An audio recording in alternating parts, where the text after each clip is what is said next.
Hey YouTube, Hester781. So, back on the bench is my personal blower with a bit of an update. So the carburetor from the last video, I don't know when this video is coming out, but did a video on swapping a carburetor onto this that wasn't supposed to be for this motor, but we made it work, and it did work very well. There was a little bit of a surge towards the end. We just had a decent size blizzard, about 5 inches. A little bit of a surge towards the end, but more concerning is this blower has been having a problem with burning oil. You start it up first thing, and there's a giant puff of blue smoke, and it's just been getting worse. And after every storm, it's maybe a quarter of a quart low, maybe more, and it's just unacceptable. It's not leaking it. It is, in fact, consuming it. Now, the question on everyone's mind is, are you going to rebuild it? And the answer is no. I have thought about it. I've priced it out. It would be at least a couple $100 if everything is in spec and I can reuse things like the crank, the cam, blah, blah, blah. And at the end of the day, I'm still left with an engine that's getting harder and harder to find parts for. And I don't want to play that game. You know, it's already a 20-year-old machine. This is 2005. So I want to look at repowering it. And as far as motor size, this thing's pretty big. I mean, 11.5 horses is nothing to sneeze at. So I don't know. I don't know if I'm going to go same size or maybe a little smaller. 420 cc's of Screaming Fury, 13 horsepower, or roughly 3,900 ducks. Predator, straight out of Harbor Freight, actually comes with the key start for 12 volt, which I think is going to be cool. I've never adapted something like this to something like that. In fact, I've rarely adapted newer engines, period, on onto equipment. But we're going to find out together if this will work. I think it should. Jason over at Pate's Performance, he did something similar. He didn't do a video on the install that I could find, but he did do a 420 Hemi swap onto, I think it was an 1128 Ariens of a similar generation, and he said it went pretty smoothly, so I'm hoping that we'll have the same experience. So first off, I want to get this out of the box and onto there, get that engine pulled, and just sort of mock them side by side, see how the shafts line up and see how things look before we commit to, you know, starting it up and breaking it in and get past the point of returning this thing if it looks like it won't work. So let me get you set up. So I got the belt cover off. Now, one of the first hurdles we're gonna have is this has the dual auger belt upgrade. So you see what we have for room. You know, we do have a little bit of room to fudge as far as a longer shaft, but I don't know if this pulley is gonna come off. I don't remember if I took it off. This baffle plate is an add-on by Ariens for watershed. I made a video on that. So this is just, you know, thin metal. I'm sure we could adapt to the motor, but I'm just kind of looking at what obstacles are ahead of us and what I need to take off now and what I can take off later. I think if I pull that spring, I can untension that and slip the belt off. Just kind of doing this live with you guys so you guys can see the thought process behind everything. The other thing is the lights. I don't know if this actually puts out power. I would assume it should, but we're gonna find out together. So let me get this disconnected, get the belt guard off, and get you properly set up. Would not be my first choice to tackle a project like this in the middle of January, in the middle of New England, with my luck, but fortunately, I do have a backup snowblower, so I'm not worried. You shouldn't be worried. I'm not worried. But I'm slightly nervous, but I'm also slightly excited, because if this works out, this should be, you know, the biggest, baddest blower on the block, especially with the dual auger belt. You know, you can finally fear no storm. Is that Aaron's motto? I'm not sure.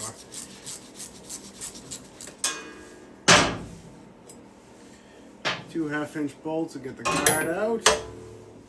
Then I'm just using a little hook tool to catch that spring. It's really not under a lot of tension. I've had that off in the past couple of videos. Yeah, oh yeah, that's plenty of plenty of slack.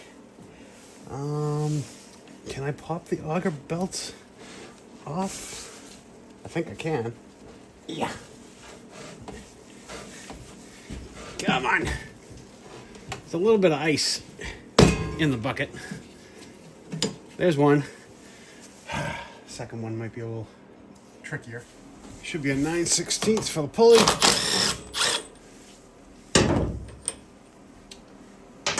And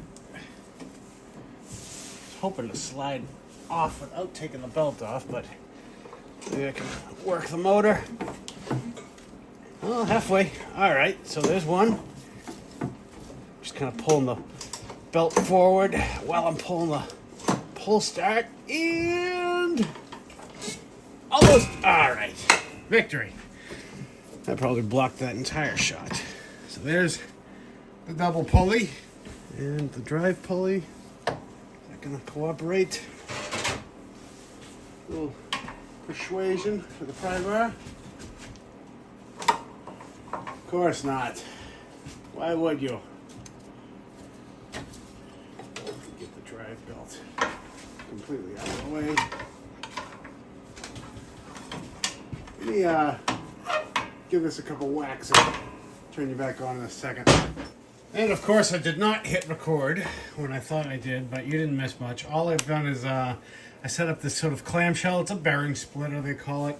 And I sprayed a little bit of penetrant, and I got the pulley to start moving with a pry bar, but this should just pull it off like nothing. So, cross your fingers.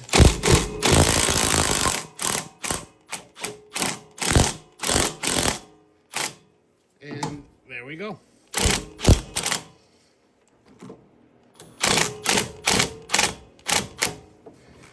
That should come off the rest of the way now. Okay, small victories. And here's a sort of close-up of the way I had it clamped. It's a tiny bit crooked, just because it's a taper going on a taper, but I really wasn't putting much force on this thing at all, or else I probably would have done a better job. I didn't want to hitch it behind, because this is a very thin lip compared to how much beef is on there, so gotta explain myself, or else the comment people yell at me, you know. All right, before we go too much further, I just want to time out for a second. I got that unboxed, and I cleaned up the shaft so that this now slides on nice and free. I just want to see where things are falling, right now. So the inner lip of that pulley is exactly at the 1-inch mark from the block. Now let's go over to the Predator, and things are slightly off. Could be worse, honestly. Looks like we're a 1/2 inch forward, because this has a lip and it can't go much further than that. Let me slap the other pulley on and just make sure everything looks like it's gonna jive.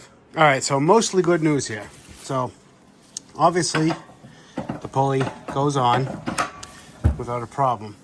The only bad news, and it's not even really that bad, is this is set to the depth of where it hits the shoulder inside that pulley. And you can see right here, we are off by a little under 1/4 of an inch. But that's not going to be a problem, because can you see how thick that is? This is all one giant piece of hunk of steel. So I don't think we're going to have any sort of issues with clamping. If that was just, like a thin piece like this, I'd probably worry about cracking or whatnot, but I think we're not going to look for a problem where there currently isn't one. And as far as this being a half inch off, we're just, we're comparing where it falls on this motor, because the mounting, to here, there's a big adjustment down there. So we're not really going to know for sure if this thing is going to work until we get it up and in. But right now we do know that the pulley's fit and we're only off by a 1/2 inch. So I think we full steam ahead and pull the old motor. And fortunately at this point, pulling the engine is simple. You just unplug that harness, and there's 4 nuts. And I believe the bolts are either captured or splined or something, but it is gorgeous. So I have to undo this one little harness for that cable. And then we're ready to pull her up and out. All right, well, since you're standing over there, can you guys hold these cables out of the way while I try to get this out? Little wiggle. Almost. Once again. And we're free. Now what? Well, it's out, and that's the important part. Just gonna sneak under. Look at that. It's like we know what we're doing. Come on down. All right, so we got this cleaned up, and we've run into our first speed bump, which is these measure 6.5 across, and we need 7.5 is our minimum. So looks like we're gonna be drilling some holes, which is unfortunate, but I want to take a look underneath and see what this plate holds on, if it's, you know, separate, if it's anything of consequence, before we do start drilling. And I got her flipped up on her snout, and it looks like there is no plate under there. Those are just brackets that it looks like are just riveted. Yes, okay, there's a rivet here and a rivet there, so those are gonna have to get drilled out. That's actually very clever of Ariens. That's a good way to keep that held up there. So, gonna drill those out, and then probably offer the engine up and see how everything's looking. All right, well, I got her roughly in the right position. You can see, so the drive plate, it moves. Don't let that deceive you. That pulls in to be in line with the pulley, but I got the dual auger pulley basically where it's gonna go. I haven't bolted anything down, just roughly getting it in place. I can't help but want to give one of the Tim the Toolman Taylor. Oh, this thing looks incredible. We got plenty of clearance all around. I was worried about the height for some reason, but it's just because I was, you know, stuck inside my own head. Fortunately, see, here's a better look at the dual pulleys. Looks like it still has to scooch forward just a touch. Fortunately, one bolt, this lines up with, I think, that rivet hole. So that's a good thing. I can drill that out, and now we have a baseline. The other three, not even close. So I am going to have to get a little creative. So let me take a few minutes and get this mocked up to where I'm pretty sure it's in the center of the frame and it's where it needs to be. At least to get the front two drilled, because see this, I still have some fudge room. This one is more permanent. So I don't want to bore you with that, and I'll turn you on in a minute. I've been trying to figure out the best way to get you guys the best shot and show you what I'm doing. So first of all, I'm going to start off by saying this is not precise. This is get it as close as you can without driving yourself crazy. V-belts are very forgiving. So what I have here is a straight edge, and I'm just grazing the outside of the pulley on each side. And to make sure I was square, you know, engine to housing, you take two straight edges that are very, you know, precise, and then just go along the top and then to the front of the pulley, and you can see that's perfectly flat. And, you know, Starrett makes good stuff, so if it's good enough for them, it's good enough for me. I need to mark these holes somehow and drill them out. So what I've done is crude but effective. I've outlined the corners with Sharpie, and I took a simple nail and I filed the tip of it, bent it at 90 degrees, and it allows me to go in and just make a general bunch of scratch marks wherever I need a hole. Can't think of a better way at the moment, and this seems to be working beautifully. So team, fake it till you make it. And so now you can get a better idea of just how much bigger the footprint of this motor is. And little scribey scribe trick worked out pretty good. That's the hole we're going to drill out for the front one. There's the back corner, and then I have that whole oval to work with because I had no idea what was under there. So let me get those drilled out. Turn you back on in a second. All right, things are moving. So the good news is I got all 4 holes drilled and all 4 holes line up. and it's exactly where it's supposed to be. The bad news, I need to get full thread bolts. Unfortunately, the ones that I have are poking through only about 1/4 of an inch, and I want to add a washer to the top, so it's probably a good thing anyway. I'd rather put some flange bolts up top just so I don't need a washer if I don't need, if I don't have to have one. But sweet. So we know, I'm pretty sure we're gonna need 2 new belts, probably 3. Forgot about the drive. But I was just kind of curious if the cover was still going to work. And look at that. I did check on the inside, and we clear it by a whole 1/4 of an inch. So small victories, right? Take it when we can. As far as the belt guard, I might have to get a little creative with that. But those are small problems, honestly, compared to everything else we've dealt with. So, sweet. I am going to end up having to split the bucket anyway for those belts. Where do we want to do for now? I do still have to get the motor broken in, and I'm not going to include that in the video. I'm going to do a separate video on how to properly break in one of these Predators, and it's one of those, if you want to watch, you'll see it in the video. Anyway, let me go grab those bolts, and we can get this thing permanently mounted for now. And she is solidly bolted in. That ain't going anywhere.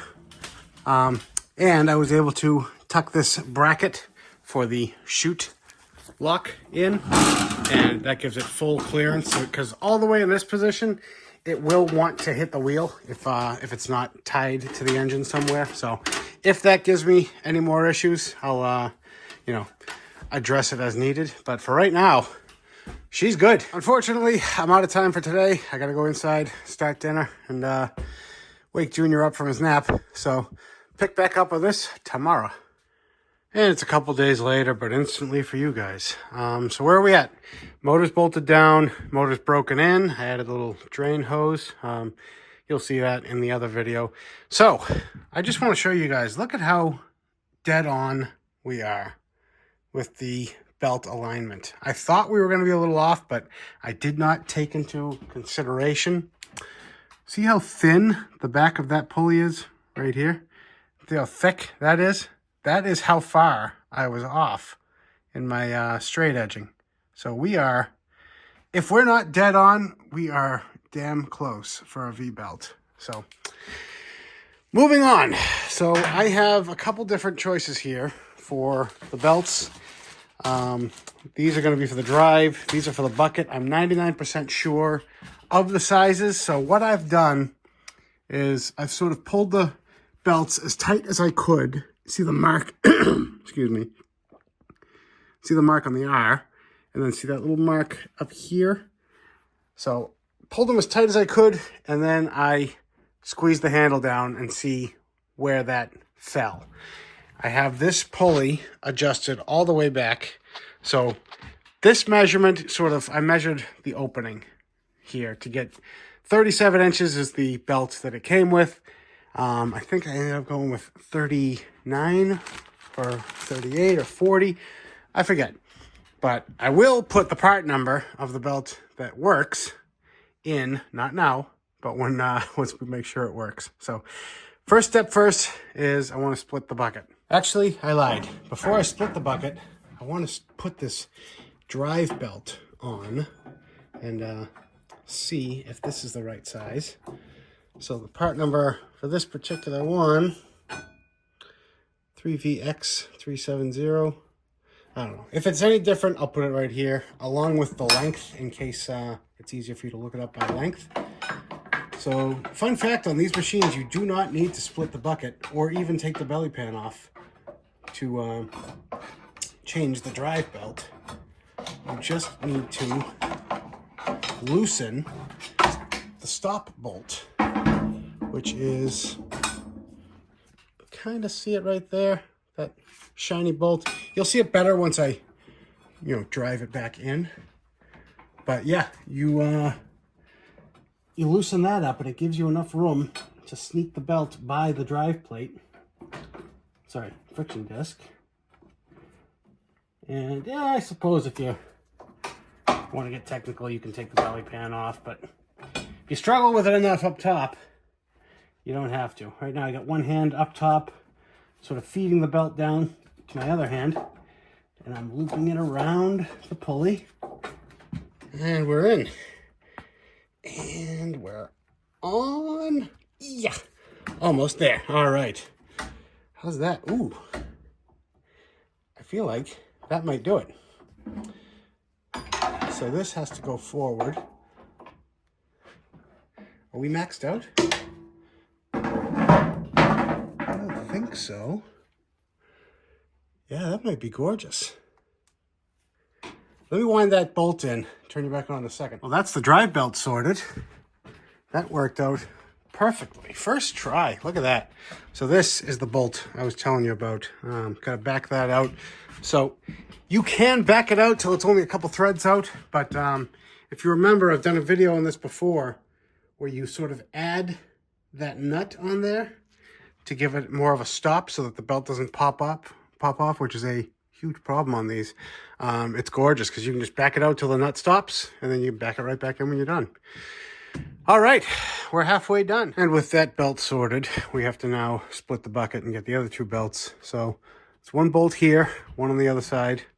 These two have to come out, and those are captured nuts. And I believe this cover is going to come off with 1/3/8, and then we just got to disconnect the bar.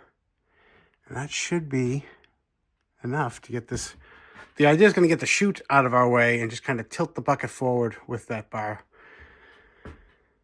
Hopefully, I don't know. Now the first step in taking the bucket apart is getting this release cable out of the way. So take your disconnect tool or a open end wrench of the same size, and you can sneak that cable out of the holder, and then just push this down with your thumb, and you can fish the cable down through. I'm trying to get you guys a good view of what I'm doing without making it so I can't see. There. Just sneak that right down and out. Now that cable's out of your way. And while you're there, set your chute to straight ahead, and then pop this little clip out of here. I'll show you why in a minute. Next, you're going to pop off these two 9/16. Yeah.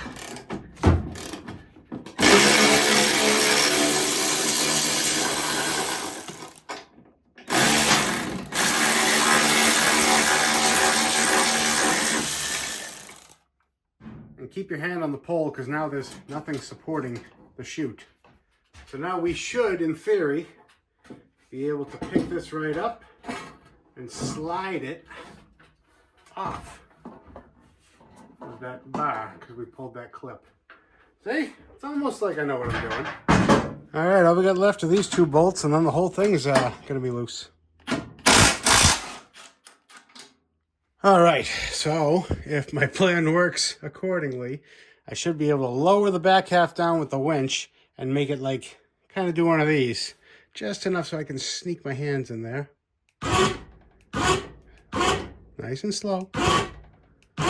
That should be all I need. Now, I don't think there's any need for you guys to be in there, nor do I think there's any way I can get you guys in there. So you're just going to have to trust that I'm doing my best here. Okay, so I believe we're trying the 38 first. So now I'm going to suck it back together.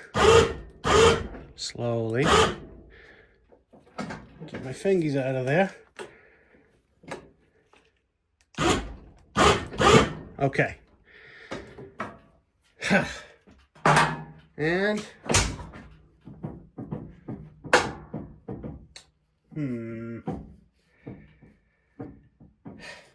okay, so we are still too loose.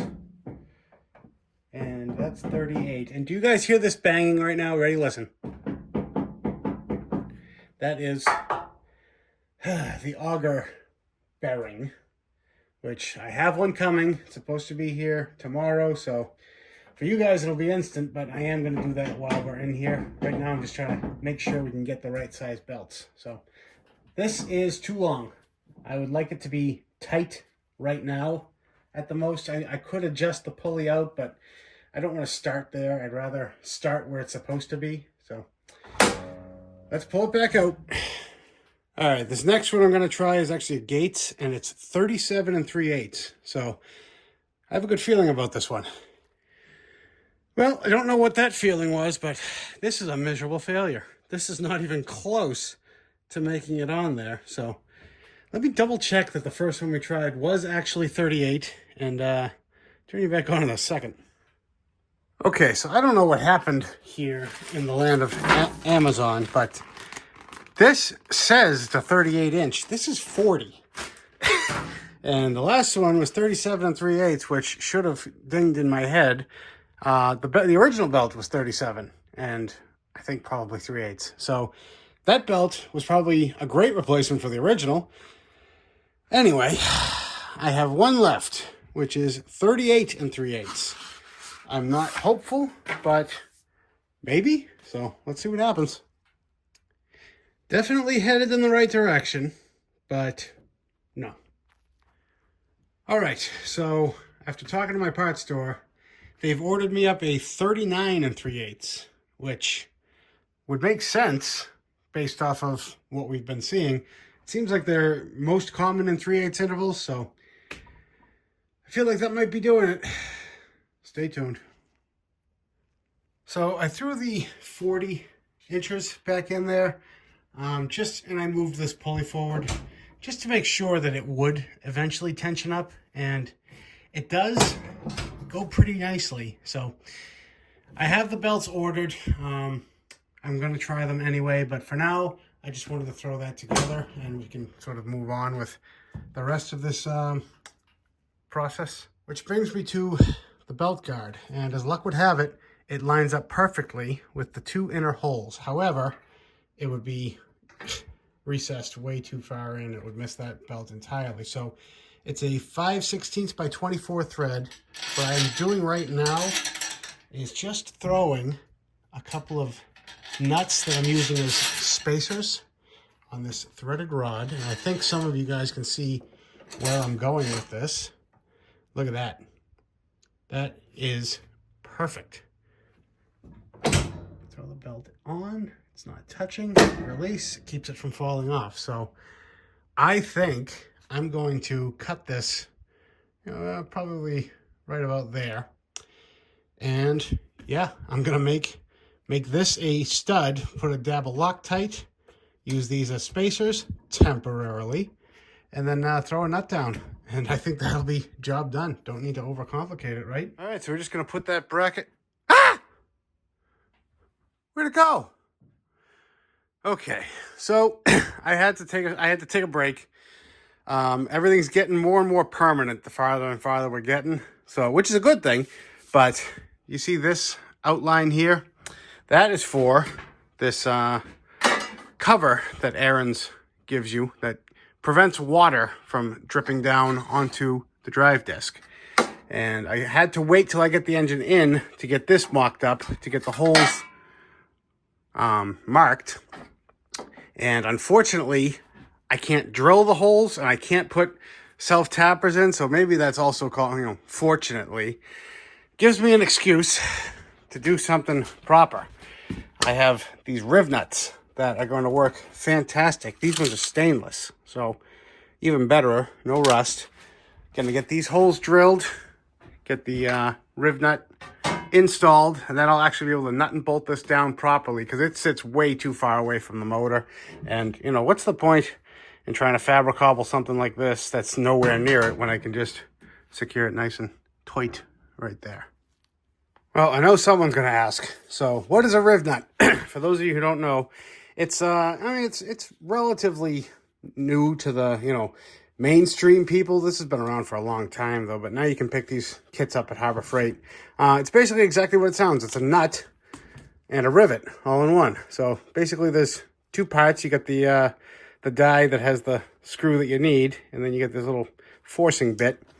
Open it wide up, drop this part in, and screw it down just as far as it'll go, because it'll eventually lock into this little nut down there. And then you put, this is the part that it squeezes the actual riv nut up against onto there.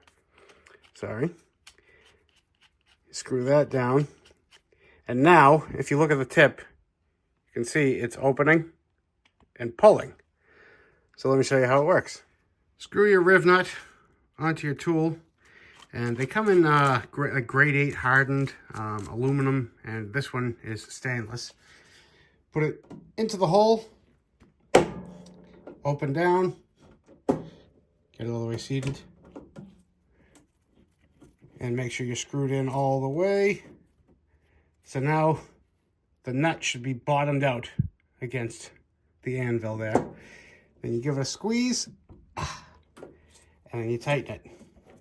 And when you can't tighten it anymore, squeeze again, and that might be the end of it. I'm just going to try one more time, tighten it, and yeah, that's going to be it. So we back this out, and now we have a nicely riveted into place nut. Easy peasy, Japanesey. Like nothing ever happened. And look at that. Perfect. Absolutely perfect.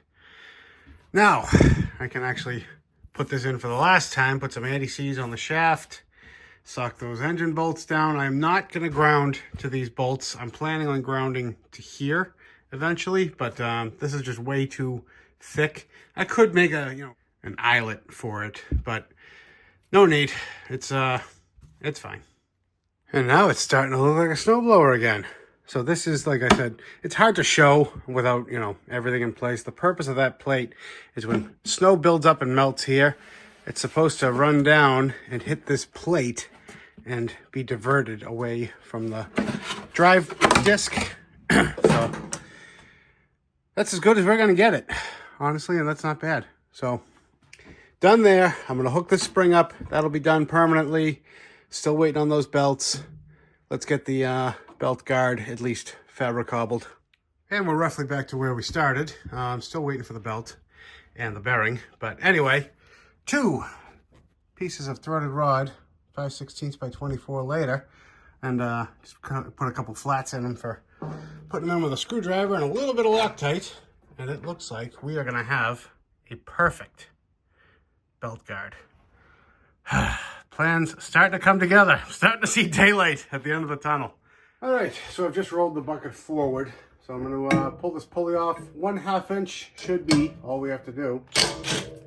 And I have had all this apart within the last few years because I did the double pulley upgrade. So still nice and greased up. And I think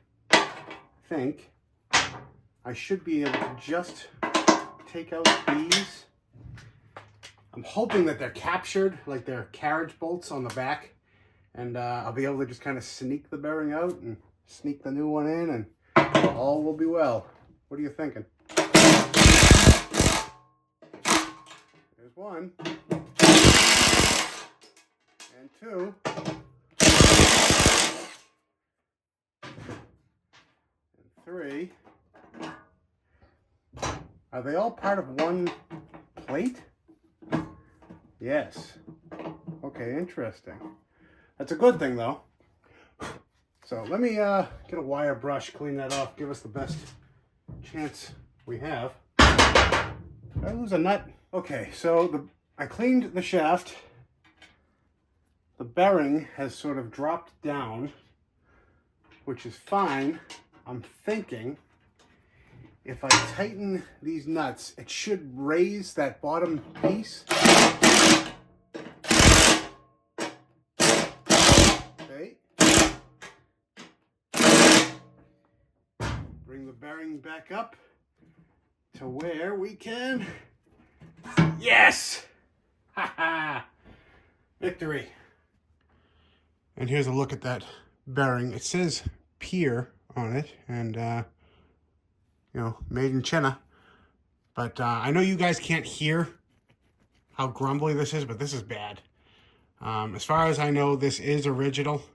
I don't know if putting a dual auger belt kit on these things puts more stress on these bearings. In my mind, it must, but I don't know, because you have the same belt squeezing down. It's just two of them, so you're gonna get double the traction, not double the pulling upwards. So I don't know. I'm not a scientist. I'm barely a mechanic. All I know is she's a no good, so we gotta fix. I swear to God, I've spent more than half of my life just waiting for parts. So the two belts are here, but the bearing is on its way, being delivered. Anyway, took some 5/16 by 24 nuts that I had, and I just wound those down onto the studs, made for a nice, much more solid set of spacers. And as you can see, we are nice and flush with the front of this pulley. Run into a little tiny problem, not a big one. If you see those two cutouts on the top, those are actually were there to begin with, but now that we've gone up a little bit, we're actually hitting, and we're that far away. So all I'm gonna do is notch each of those out, probably flush with the cover, unfortunately, but what do you want? We're making things work, right? Okay, so it's not bad. It's looking like I did give us a bit of clearance, but now we're touching the belt guard itself, which is fine. We're just gonna have a bit of a gap. I've already set the other side. I sort of have a bolt in there, a nut as a spacer. And all I'm expecting this to do is just be a shield, which is what it's there for. It's still gonna work with this back plate. I'm sort of making a bracket here, and my thought is I'll tuck it behind and sort of bolt it, and then make a mark where I want it to live, and see maybe if I could rivet that piece on there just for the clearance. But I don't know. We're just kind of running with it. See, now I've just kind of put a little dot there, so that bracket's going to live in there. And my thought is just a little bit longer will make it a little more rigid. You know, it'll sort of push against this. Not that there's going to be any forces on this thing, just, you know, there's going to be vibrations. So let me get that drilled out and see if I can get it riveted. Well, I'm happy with that. It sits nice and flush in the front like it's supposed to.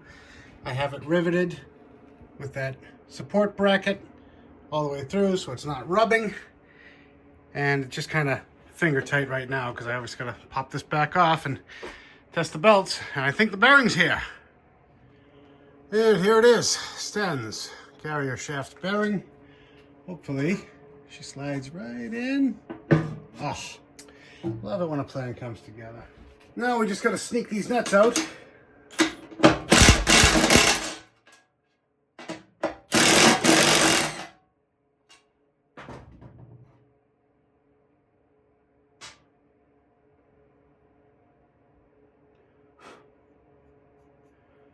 And sneak this plate on.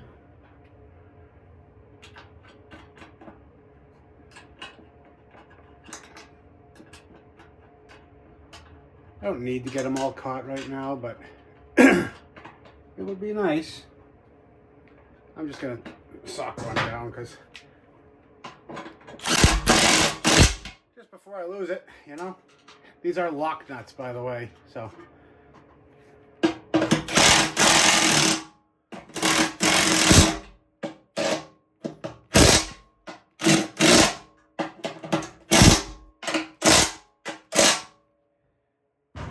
Done. Slap this pulley back on. Oh, so smooth.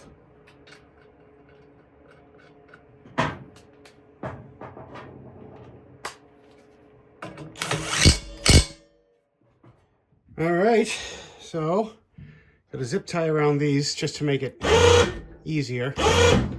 So now I don't have to get my fingies down there. And what do we think? Here's hoping. Oh, it's so tight. You gotta be kidding me. This is 39 and an eighth.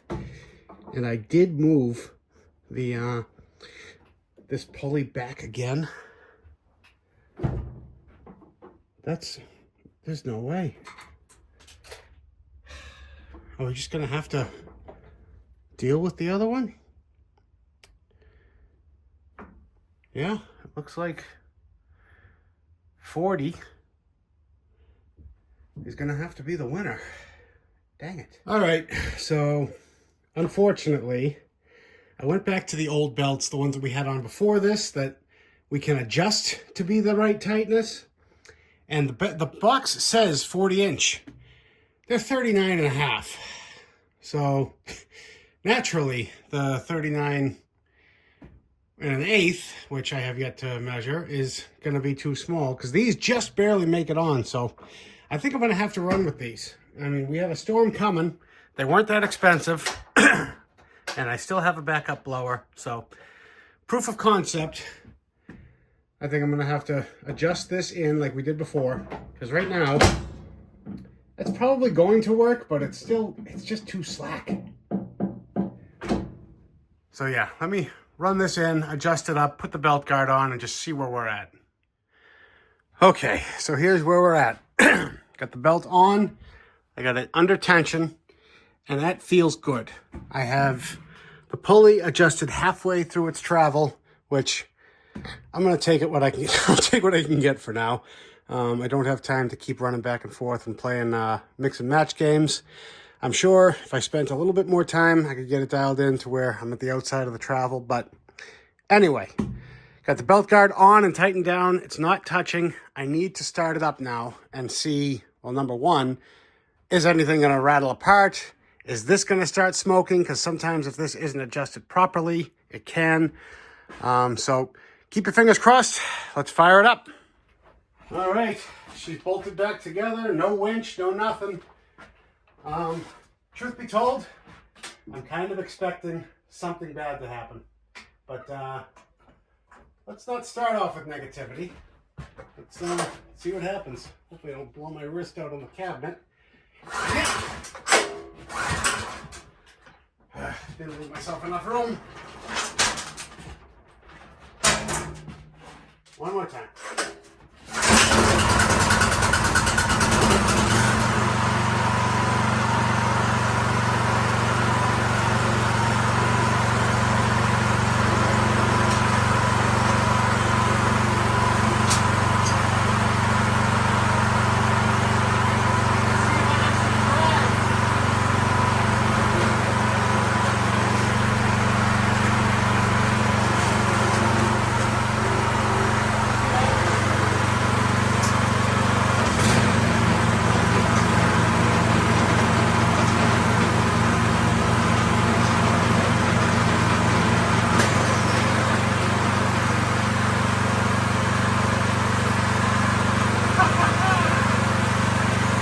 Bad.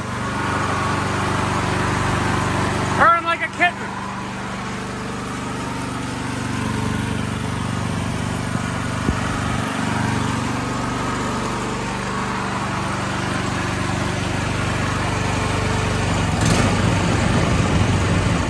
Oh, well, that makes me feel so much better. You guys have no idea how much this thing has been on my mind every night before I go to bed. Just thinking about what I'm going to do about this, what I'm going to do about that. I have the handle back under tension just so I could feel those belts, make sure nothing loosened up, and it didn't. I can breathe.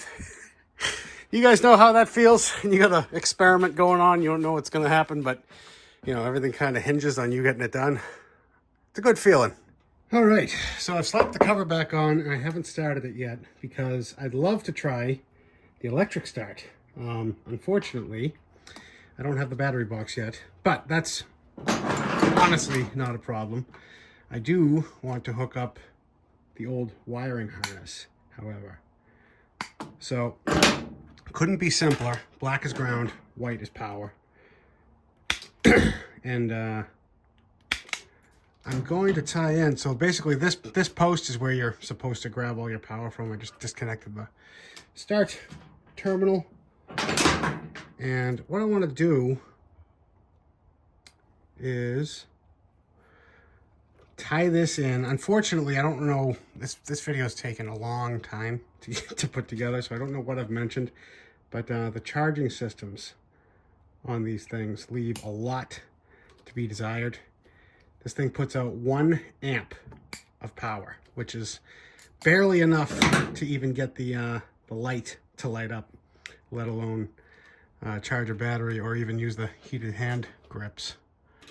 So I'm going to do an upgrade sometime in the future, not in the middle of winter. I do need to get this thing back up and running and ready to snow blow, because, you know, we can call it good for now, but until this thing throws some snow for me, I have no idea how good of a job we've done. So I'm going to steel a ground. Sorry, I'm going to ground this right up here. I've already taken the bolt off. Forgot to keep forgetting to hit record. So I'm going to ground that to that terminal, hopefully, and should still have room to make the jump to the other positive. So let me turn you on in a second. And before things go together, it's always a good idea, put a little bit of dielectric grease. This is going to be out in the snow and the salt potentially. So keeps the moisture out, keeps the greenies away. All right, well, she's good to go. So I've added the ground lug up here, and I put an eyelet just sticking out far enough to where I can hook my booster pack to it. Not sketchy at all. Don't even start. Now that the cover's on, let's try out the electric start and see if it starts burning the crap out of the cover as soon as it starts running. All joking aside, this is not permanent. I do not plan on using the electric start on this thing until I have it, you know, actually wired up. So this is just because right now it's still under warranty. So if this doesn't work, I want to get this thing fixed.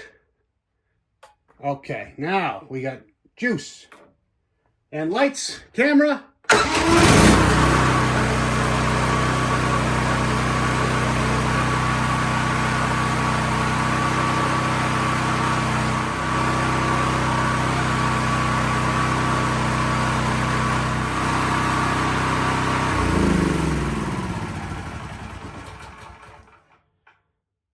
Oh, I love it.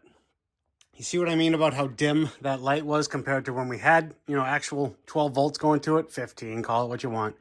It's lit up. I mean, on a dark night, you'll still see, but definitely needs some improving charging wise. And also keep in mind, you know, I'm putting a battery box on this, which means it's going to have a battery. So that's going to be, you know, bright as ever, and the heated grips are going to work.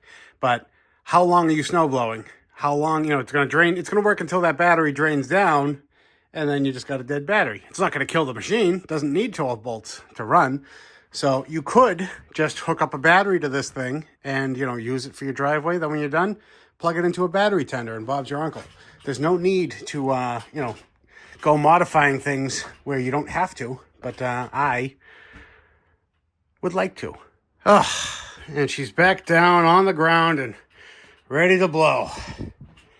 I can't tell you what a relief. I know I've said it before, but and a lot of you guys, some of you guys are probably saying, why put money into this old girl? Why not just move on to a different snowblower? You know, she's got rust, and I grant you, there's a little bit of rust.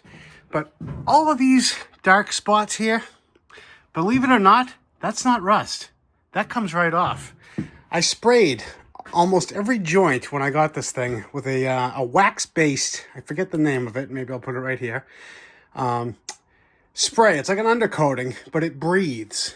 So sprayed it in all the joints, and unfortunately it just kind of attracts some dirt. I don't care. It's still rust-free. So I'm not the guy that takes this thing inside and waxes it after every storm. But cosmetics aside, the only downside, I don't have the professional, you know, the steel gearbox, but I'm careful and I don't have that much to blow. But one of the biggest factors is this right here.